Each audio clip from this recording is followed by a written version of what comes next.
தெரியாதா? தெரியாதா? வாய சொல்லு சொல்லு. குரு பிரம்மா சொல்லிட்டு ஆரம்பிச்சு.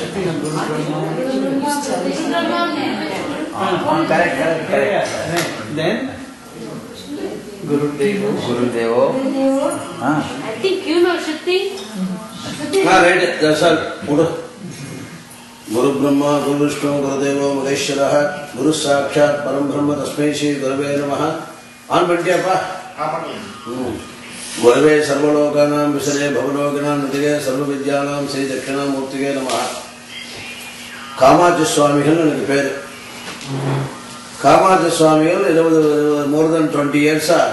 அவெல்லாம் 91 என்னுடைய பக்தர்கள் ஆஸ்திரேலியாவில் இருக்காங்க. அதனால் இப்போ குறுகிய காலத்தில் தான் இப்போ இந்த நாட்டுக்கு வர வேண்டியது ஒரு நிர்பந்தம். அதனால் ஒரு more than 20 வருஷத்துக்கு மேலே சென்னையில் நங்கநல்லூரில் இருந்துட்டுருக்கேன். என்ன அதனால் ஒன்றும் விளம்பரம்னா ஒன்றும் கிடையாது. காமாட்சி சுவாமிங்கெல்லாம் கொண்டு வந்து விட்டுருவாங்க. போர்டுகளெல்லாம் கிடையாது. எந்த விளம்பரமும் இல்லை. பாட்டுக்கு ஆன்மீக பணி நமக்கு என்ன தெரியுமோ பகவான் என்ன கொடுத்துருக்காரோ அந்த ஆன்மீக பணியை பண்ணிட்டு இருக்கேன்.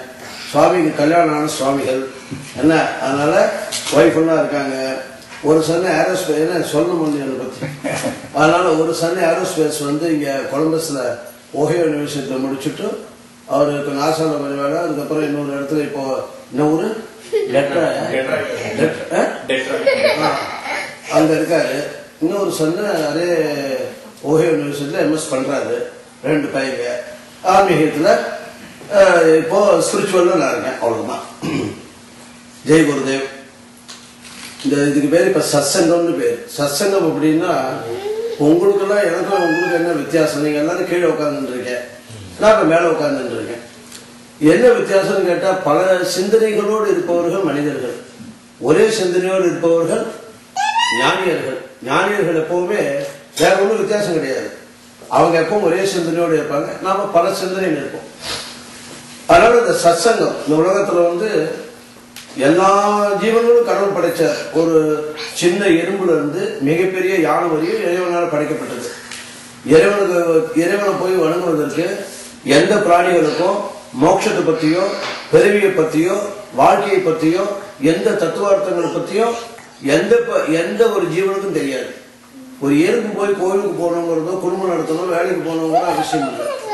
அப்போ உலகத்துல ஆதிசங்கரர் சொல்றா ஜந்துனாம் நர ஜென்ம துர்லபம். அப்ப என்ன அர்த்தம்னா உலகத்துல 88 லட்சம் ஜீவன்கள் கடவுளால படைக்கப்பட்டது. 88வது லட்சம் ஜீவன்கள் தான் மனிதன். இந்த மனிதனுக்கு என்ன அப்படின்னு கேட்டா 2 விதமான பாயிண்ட் மனிதனுக்கு. அவன் உயர்வதற்கு எதெல்லாம் தடையா இருக்குன்னா, ஒண்ணு இருக்கிறத வச்சு சரியா வாழ தெரியல.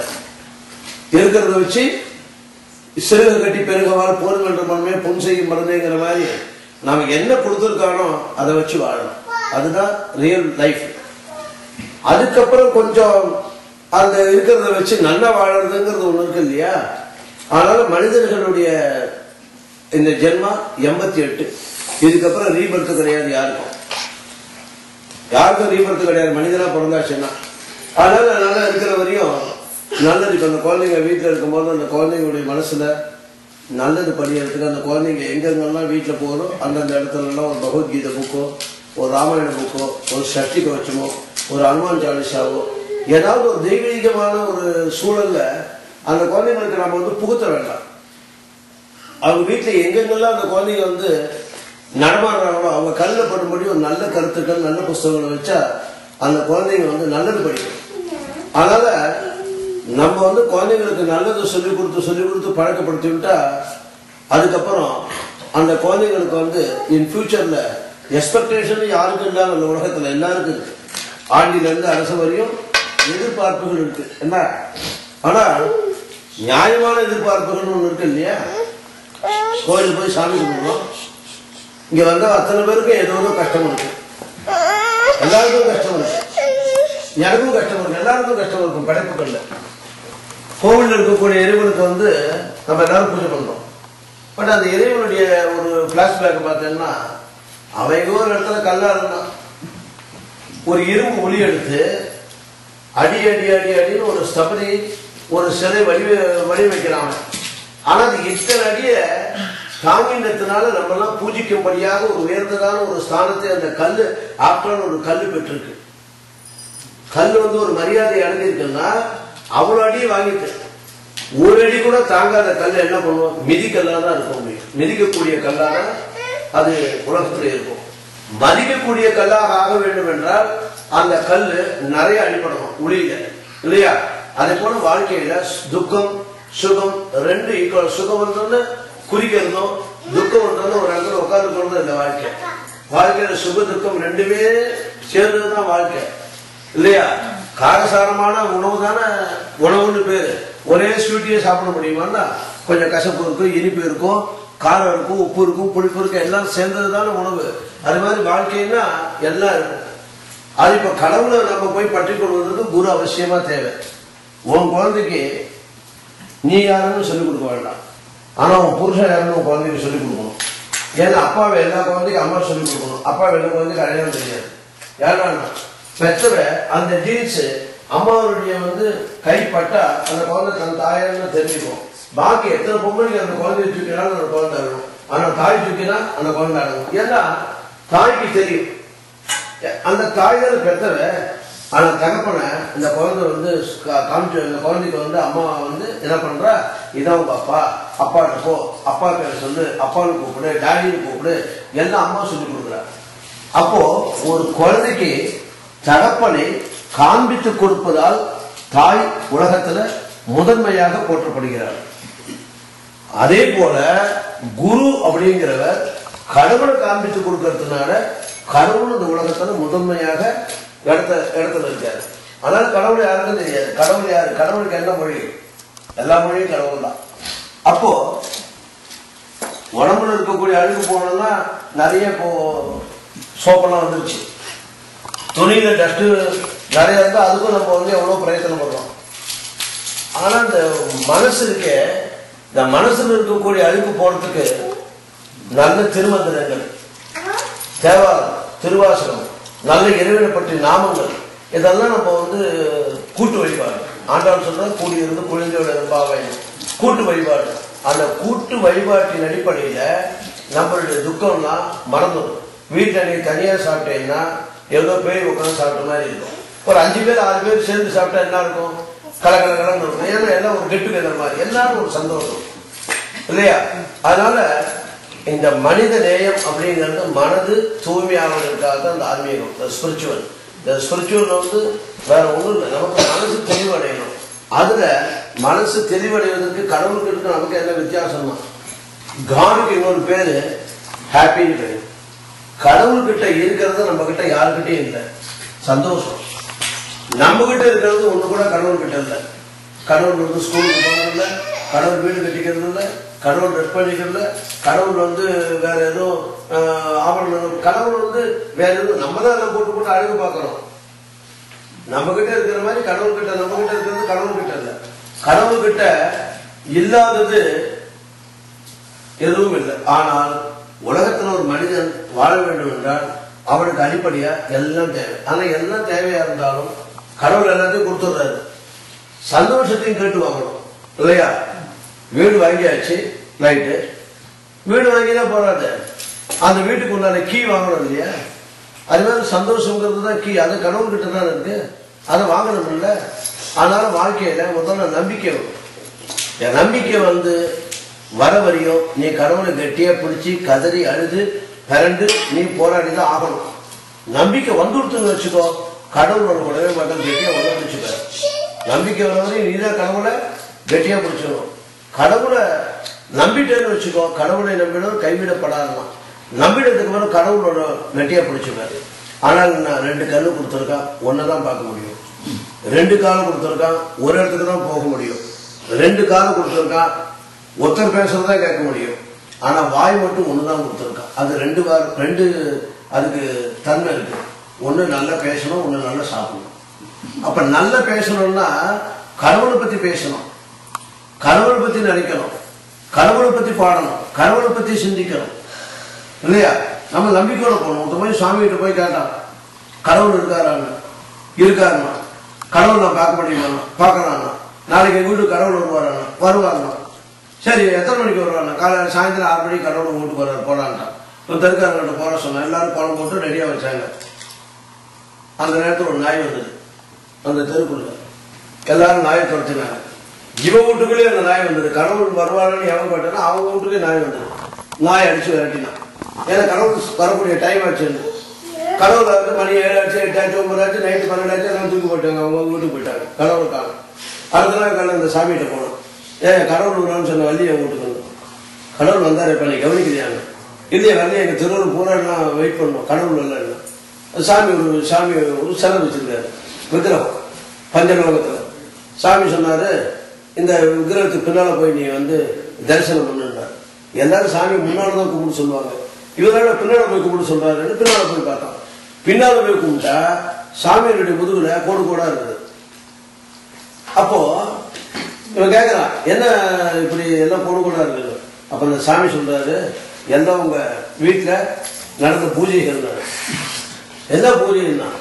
ஆமாப்பா, என்ன நடந்ததுன்னா? அதையே கேட்குறீங்க? நான் ரொம்ப தயாரா இருந்தேன். இந்த பாலை போன நாய் ஒண்ணு வந்தது வீட்டுக்குள்ள, அதை அடிச்சு விரட்டினேன் அப்படின்னு.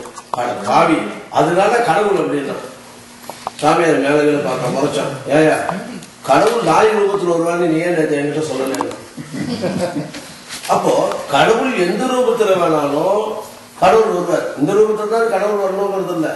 நீ எந்த ரூபத்தில் நினைக்கிறியோ அந்த ரூபத்தில் கடவுள் காட்சி கொடுவார். எத்பாவம் தத்பவதி. நீ எப்படி பார்க்கிறியோ அப்படிதான் கடவுள் வருவார், இல்லையா?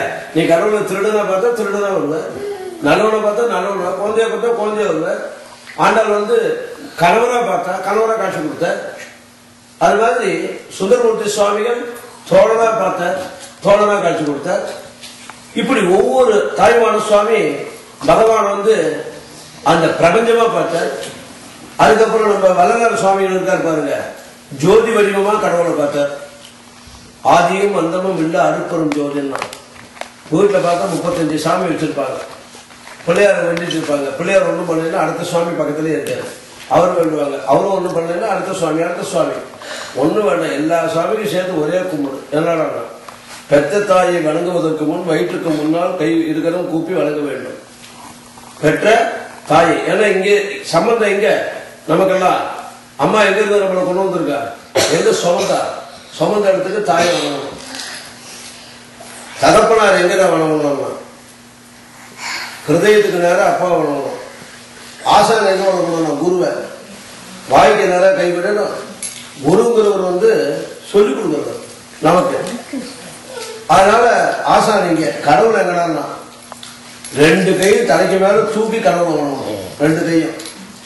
2 கை தலைக்கு மேல தூக்கணும். ஆதியும் அந்தமும் எல்லா அருட்பெரும் ஜோதி. அப்ப ஜீவமங்கல ஜோதியின் அபோனம்னு திருப்பு கொண்டு சொல்றாங்க. அப்ப ஜோதி வடிவமாக கடவுளை காண வேண்டும். ஜோதி வடிவமாக எல்லாரும் பார்த்துருக்கிறாங்க. அதனால உலகத்துல நமக்கு தினந்தோறும் காலையில எப்போ எந்திரிக்கணுமோ, அது எப்போ எந்திரிச்சாலும் சரி, காலையில பெண்களா இருந்தா பல் துளக்கி கைகால் கழுவி சுத்தம் பண்ணிட்டு விளக்கேற்றி வச்சு அவங்களால தெரிஞ்ச ஸ்லோகத்தை சொல்லு. எல்லாத்துக்கும் உயர்ந்ததான ஒரு ஸ்லோகம் இருக்கு. அந்த ஸ்லோகம் வந்து எந்த புத்தகத்திலும் இல்லை. அந்த ஒரு ஸ்லோகத்தை சொல்லணும். என்னன்னா, இந்த உலகத்து மக்கள் எல்லாரையும் நல்லா வச்சிரு, அவ்வளவுதான். அதுதானே மிகப்பெரிய தத்துவம். அதை மீறி விநாயகருக்கு உட்காந்து மணிக்கணக்கில் பூஜை பண்ணி அதுக்கப்புறம் வீட்டுக்காரை பார்த்துக்கணும்ல, குழந்தை பார்த்துக்கணும்ல, அந்த ஆள் வந்து கத்த, அதெல்லாம் வேண்டாங்க.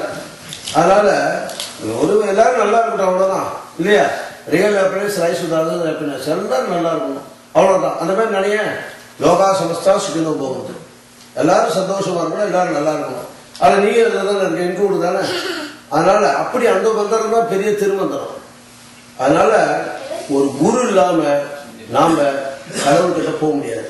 அதுக்கு முதல்ல பூர்ணமா நம்பிக்கை வரும். இந்த நம்பிக்கை வந்து எந்த விதத்தில் நம்ம கெட்டு போகுது அப்படின்னா, சோ ஒருத்தர் பணத்தை எதிர்பார்த்தான்னு வச்சுக்கோங்க, நமக்கு நம்பிக்கை போடும். எதிர்பார்ப்புகளோடு கடவுள் இடத்துல நம்ம போலாம். ஆனா கடவுள் எதிர்பார்ப்போட நம்ம கிட்ட இருக்கக்கூடாது, இல்லையா?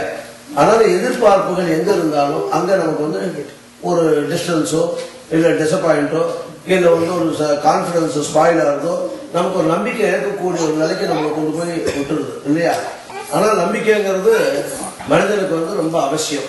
அதுல வந்து இந்த துக்கங்கள் சுகங்கள் எல்லாமே வந்து ஒரே ஈவனா பார்க்க ஆரம்பிக்கணும். அதனால காலையில எழுந்திரிச்சு விளக்கேற்றி வச்சு ஒரு ஸ்லோகத்தை சொல்லி அந்த மாதிரி இறைவனை ஏதாவது ஒரு கெட்டியா பிடிச்சிக்கோ. என்ன ஒன்றனை இரு, அதுவே உண்டனை இரு. அதான் வேணாம், ஒன்னை கெட்டியா பிடிச்சிக்கோ. விநாயகரை பிடிச்சிக்கிறே அதையே பிடிச்சிக்கோ, கருமாரியை பிடிச்சிக்கிறே அதையே கருமாரி பிடிச்சிக்கோ, காளியம்மனை பிடிச்சிக்கிறே காளியம்மனை பிடிச்சிக்கோ, சிவனை பிடிச்சா சிவனை பிடிச்சிக்கோ. ஒருத்த மரக்காயை பிடிச்சி தொங்கினான், மரத்தை பிடிச்சிக்கிட்டு விநாயகர் கூப்பிட்டான். விநாயகர் வரல. அதுக்குள்ளேயும் 6 வாரத்துக்குள்ள முருகா காப்பாற்றணும். அவர் வரத்துக்கு டிலே ஆயிடுச்சு. உடனே சிவனை காப்பாற்றணும், ஐயப்பா காப்பாற்றணும், அம்மா காப்பாற்றணும். ஒவ்வொரு சாமியும் கூப்பிட்டுக்கிட்டே இருந்தான். ஒரு சாமியும் வரல. ஒத்துழைக்க வந்தான். சாமிகிட்ட போய் கேட்டான், அட போய நான் உன்னை எவ்வளவு தடவை கூப்பிடுறது, எல்லாரும் ஒருத்தர் கூட பார்த்துக்கலாம் கை விட்டுட்டீங்களா? எல்லா கடவுளும் சொன்னான், முட்டாள் விநாயகர் பெருமானே நான் காப்பாற்றுன்னு சொன்னேன். நான் வர வேண்டாமா? நான் வரதுக்குள்ள முருகனை கூப்பிட்டு விட்டேன். சரி, அவர் எந்திரிச்சு சேர விட்டு கிளம்பலான்னு சிவனை கூப்பிட்டு விட்டேன். சிவன் கிளம்பலான்னு அம்மாவை கூப்பிட்டுட்டேன். அம்மாவை கூப்பிட்டுன்னா பைரவனை கூப்பிடுறேன். ஏன்னா உலகத்தில் இருக்கிற சாமியை கூப்பிட்டு அடுத்தடுத்து ஒரு சாமி கூட எந்த சாமி தான் வரும் இல்லையா? அதனால கடைசி வரையும் கடவுளை எந்த கடவுளை பிடிச்சிக்கோ அந்த கடவுளுடைய அனுகிரகம் கிடைக்கிற வரையும் நம்ம பரிபூர்ணமா கடவுளை நம்பி நாம வந்து ஒரு காரியம் பண்ணும்போது நம்பிக்கை. பேங்க்ல வந்து பணத்தை ஒரு லட்சம் ரூபாய் டெபாசிட் பண்ணணும்னா டெய்லி காலையில கொண்டாட்டி புருஷன் 2 பேரும் பேங்க் போய் எங்க பணம் இருக்குதோ இல்லையோ போட்டுதான் இருப்பேன். 10 வருஷத்துக்கு டெபாசிட் பண்ணியாச்சுன்னா 9 வருஷம் வரையும் அந்த பேங்க் பக்கமே போக மாட்டேனே. ஆனா அந்த 10வது வருஷம் ஆரம்பிச்சோம்ல வீக்லி ஒன்ஸ் அந்த பேங்க் போயிட்டே இருப்பேன். ஏன்னா அந்த பணம் மெச்சூர்டாது கடைக்கு போகுது. நமக்கு 1 லட்சம் போட்டா ஒரு 1.25 லட்சமோ 1,10,000மோ 1,05,000மோ வரும். நிறைய பணம் வந்துருச்சுன்னா இன்கம் டாக்ஸ் வந்துடலாம். நிறைய பேர் புகழ் வந்துருச்சுன்னா பூரா எல்லாம் பொறாம வந்துருது. நீ நல்லா வந்தா பொறாம, சொந்த பண்ணக்கூட பிடிக்க மாட்டேங்குது எல்லாம். ஆனா பகவானுடைய அருள் மட்டும் உங்கள்கிட்ட நிறைய அருள் வச்சுக்கோ. உன்னை யாரும் கேர் பண்ண மாட்டாங்க. போ, உன்னை நீ சேஃப். அதை தவிர பாக்கி எல்லாம் எது எக்ஸஸ் ஆனாலும் இந்த விரல் ரொம்ப எக்ஸஸ் ஒருத்தருக்கு இருக்குது. இதுக்கு பேர் என்ன வியாதி. காலு பெருசா இருக்குது ஒருத்தருக்கு வச்சுக்கோ. அது என்ன அழகுன்னு சொல்லுவோம், என்ன சொல்லுவோம்? வியாதின்னு சொல்லுவோம். அப்போ ஒரு மனிதருக்கு உடல்ல எந்த அவயவங்கள் வந்து எக்ஸஸா இருந்தாலும் அதுக்கு வியாதி. ஆனா அதே உடல்ல மூளைன்னு ஒரு கடவுள் கொடுத்துருக்கிறாரு. அது எக்ஸஸா இருந்தான்னு சொல்றான் அறிவாளிங்க. அவனுக்கு அது ரொம்ப அறிவு வந்தது அப்புறம் பைத்தியக்காரங்க. அது வேற. முதல்ல பைத்தியக்காரன் சொல்றது ரொம்ப அறிவு வந்துருச்சுன்னு வச்சுக்கோங்க. அவன் என்ன எப்ப பார்த்தாலும் புத்தகம் படிச்சுட்டே இருந்தா அறிவு வளர்த்துட்டான்னு வச்சுக்கோ. டூ இன்டெலிஜென்ட்ங்கிறான். அப்புறம் டூ இன்டெலிஜென்ட் என்னன்னு தெரியல, அவன் ரொம்ப படிக்கிறான். அப்ப என்ன பண்ணிடுறான்? அவன் பைத்தியக்காரன் சொல்றான். அப்போ சிவபெருமானுக்கு பைத்தியக்காரன் சொல்றான். பித்தா பிரிசூரி பெருமானி அருளாளன்னு சிவபெருமானி பைத்தியக்காரன் தான் திட்டுறான். ஏன்னா அவனும் பித்த மாதிரி அழிஞ்சுட்டே இருக்காங்க. என்ன அதனால ரொம்ப படிச்சவன் அப்படின்னு உனக்கு அந்த செருக்கு வரக்கூடாது. ரொம்ப பக்தி பண்ற அப்படின்னு செருக்கு வரக்கூடாது. ஏன்னா நம்மளை காட்டும் எவ்வளவு பேரு உலகத்துல படிப்புலையும் பக்திலையும் தன்மையிலையும் உயர்ந்தவர்கள் நிறைய இருக்காங்க இல்லையா? அதனால கண்ணாடிக்கு முன்னால நம்ம நல்லா இருக்குமான்னு பார்த்துக்கணும். சொல்றோம் நம்ம ரொம்ப அழகா இருக்கோம். ஏன் ஒவ்வொரு மனிதனும் கண்ணாடி முன்னாடி நம்ம அழகா இருக்கோம்னு சொல்லிக்கிறோம் அப்படின்னா, நீ சொல்லல, உன் உள்ளுக்குள்ள ஒன்று உட்கார்ந்து இருக்குது சாமி. அந்த கடவுள் சொல்றாரு. கடவுள் எப்பவுமே தன்னை அழகாக இருப்பதாக தான் கடவுள் சொல்லுவார். அப்போ உங்ககிட்ட கடவுள் இருக்காரு, என்கிட்ட கடவுள் இருக்காரு. நான் கடவுளை உணர்ந்துட்டேன், அதனால சுவாமிகள் ஆயிட்டேன். நீ உணரல, நீ அதை தவிர பாக்கி எல்லாத்தையும் உலகத்துல பூரா எல்லாத்தையும் உணர்ந்துட்டு இருக்க. அது எங்க இருக்க எல்லாத்தையும் தேடிட்டு இருக்க. ஒரு சாமி இருந்தாரு. அவர் வந்து தன் வீட்டில் ஒரு விநாயகர் சிலை வச்சிருந்தார், விக்கிரகம். இந்த கடல் பார்த்திருக்க இல்லையா? இந்த கடற்கரையில கொண்டு போய் அந்த விநாயகர் பெருமானை வச்சு அந்த சாமி வந்து குளிக்க வச்சார் பிள்ளையார். அதனால தேய்ச்சி கிச்சு குளிக்க கையில் ஒரு மோதிரம் போட்டுருந்தார். அந்த கையில் இருக்கிற மோதிரத்தை கணக்கு மேல வச்சுட்டு இந்த பிள்ளையார நல்லா தேய்ச்சி கையினால தேய்ச்சி கிச்சு குளிக்க வைக்கிறாரு. எல்லாம் முடிஞ்சிருச்சு.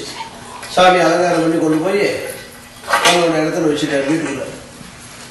அப்புறம் அவருக்கு ஞாபகம் வந்தது, என்னடா அதுன்னு வந்து பார்க்க மோதிரம் காலம். இப்ப இந்த சாமி அழகாது பக்கத்துல ஒருத்தன் கேட்டான், மோதிரம் போனா வேற மோதிரம் வாங்கிக்கிறோம் விடுங்க, இதுக்கு போய் அழகாங்க பைசா கொடுங்க. சாமி ஒரு மெசேஜ் சொல்றாரு, ஏன்பா மோதிரம் போனதுக்கு அது நல்லத, எவ்வளோ திருடுறதுக்கு நான் காரணமா இருந்துட்டேன் பாத்தியா, அதை வச்சு நினைச்சு அழகான் என்ன. ஆனா மற்றவங்க திருடுறதுக்கு நாமளே காரணமா இருந்துட்டு அழக்கூடாது. அதனால எல்லாத்துக்கும் காரணம் நம்ம தான். நம்மளே நம்மளை சரிப்படுத்திக்கணும், நம்மளை கரெக்ஷன் பண்ணிக்கணும் இல்லையா. அதனால டோட்டல் சொல்ல நம்பிக்கை வரணும்.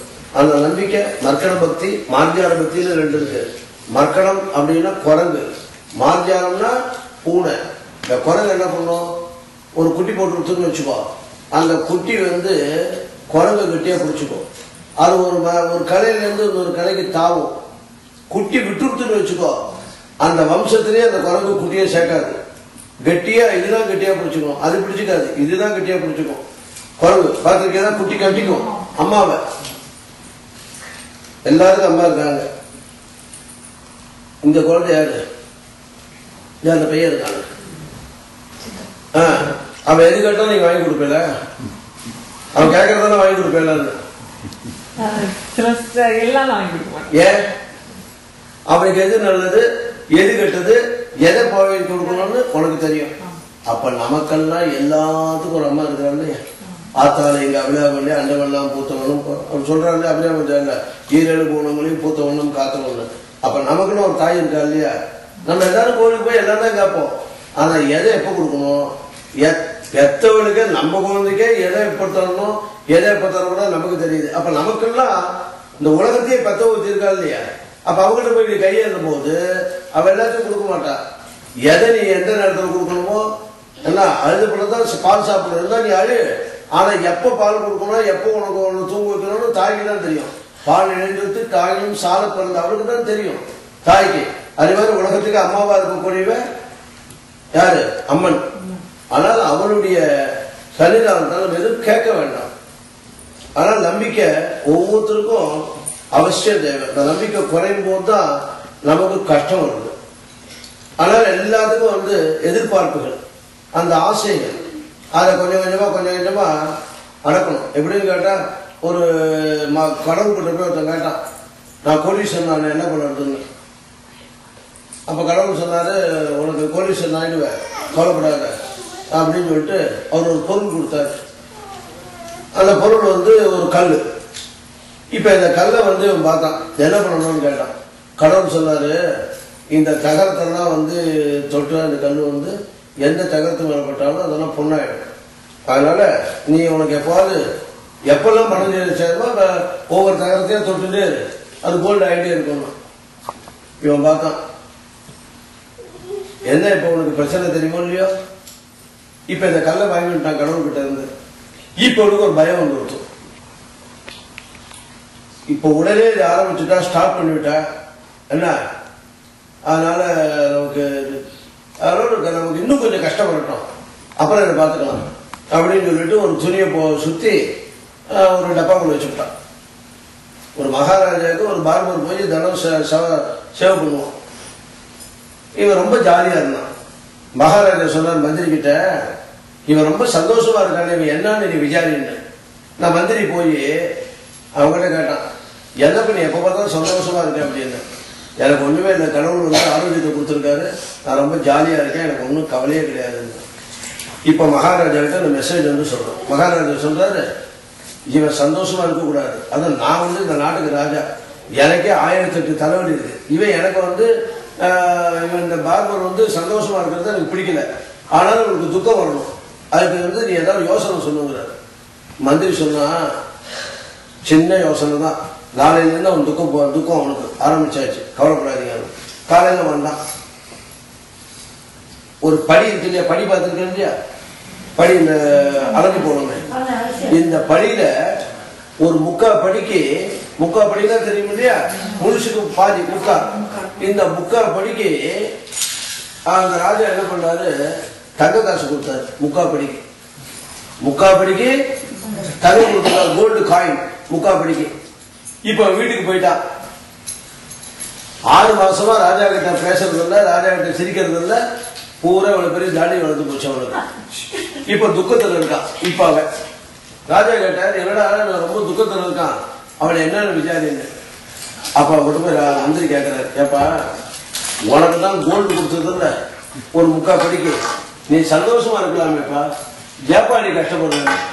அப்ப ஒரு மெசேஜ் சொல்றான், 3/4 படி கொடுத்துருக்காரு, இப்ப நான் தூங்கி 6 மாசம் ஆச்சுன்னா. என்னடான்னா, இப்போ 24 hours நான் உழைக்கிறேன், ஏண்டான்னா அதை முழுப்படி ஆகணும் அப்படின்னு.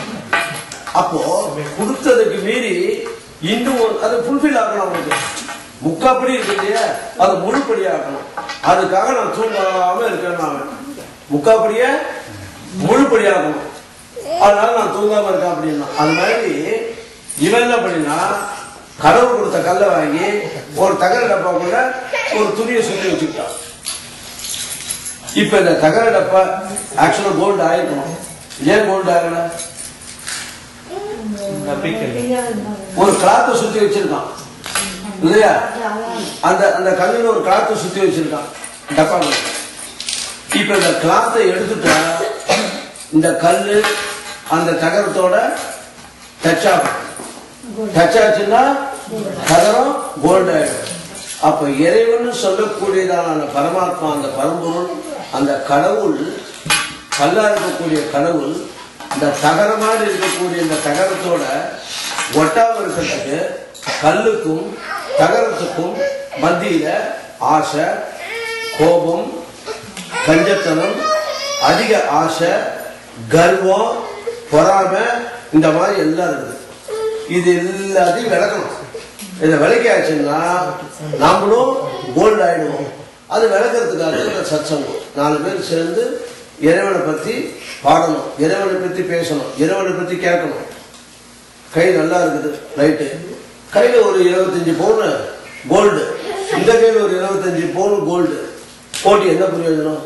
4 பேருக்கு தானமே பண்ணாத கைக்கு நீ எவ்வளவு கோல்டு போட்டாதான் என்ன அந்த கைக்கு அழகானா? கைக்கு பெருமை இல்லை இல்லையா? தானம். கழுத்து இருக்குது, அந்த கழுத்துக்கு நிறைய நகை போட்டுக்கிறோம். ஆனா உண்மையே பேசாத பொய்யே பேசிட்டு இருக்கிற கழுத்துக்கு வெளியிலிருந்த நகை இருக்கு, அது வேஸ்ட் தாங்க. அது மாதிரி நல்ல விஷயங்கள் கேட்காத காதுக்கு ஒரு வைரத்தோடு போட்டுக்கிட்டு காதுக்கு என்ன பெருமை? பெருமை இல்லையே. அதனால நல்லது கேளு, நல்லது வந்து பேசு, நல்ல காரியங்களும் நிறைய பண்ணுவோம். இந்த நல்ல காரியங்கள் பண்ணும்போது தான் என்னைக்காவது ஒரு நாளைக்கு இப்போ இங்க ஒரு 10 பேர் உட்காந்து 10 பேருக்கு நான் ஒரு நல்ல ஒரு விஷயத்த சொன்னா, இந்த 10ல யாராவது ஒருத்தர் தெளிவடைஞ்சிட்டாங்கன்னு வச்சுக்கோங்க, இந்த ஒண்ணு ஒரு 100க்கு சமானம்.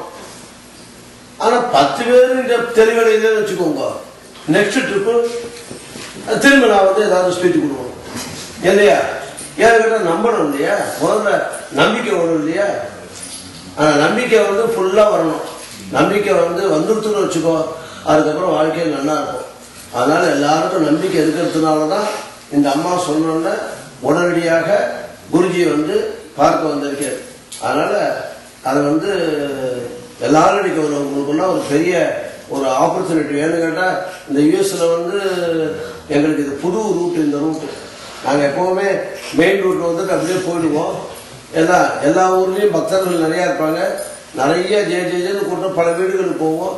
இப்போ என்னன்னா ஒரு வனவாசத்துக்கு ராமபிரான் வந்த மாதிரி இப்போ இப்படி வந்து ரொம்ப தள்ளி இந்த இடத்துக்கு வந்து ஒரு இவ்வளோ ஒரு மகான் இந்த ஊருக்கு வர வச்சு உங்களுக்கெல்லாம் ஒரு ரேர் ஆப்பர்ச்சுனிட்டி, உங்களுக்கெல்லாம் கடவுளுடைய அருள் கிடைக்கும்படியாக ஒரு மீடியேட்டர் இருக்காங்க இல்லையா?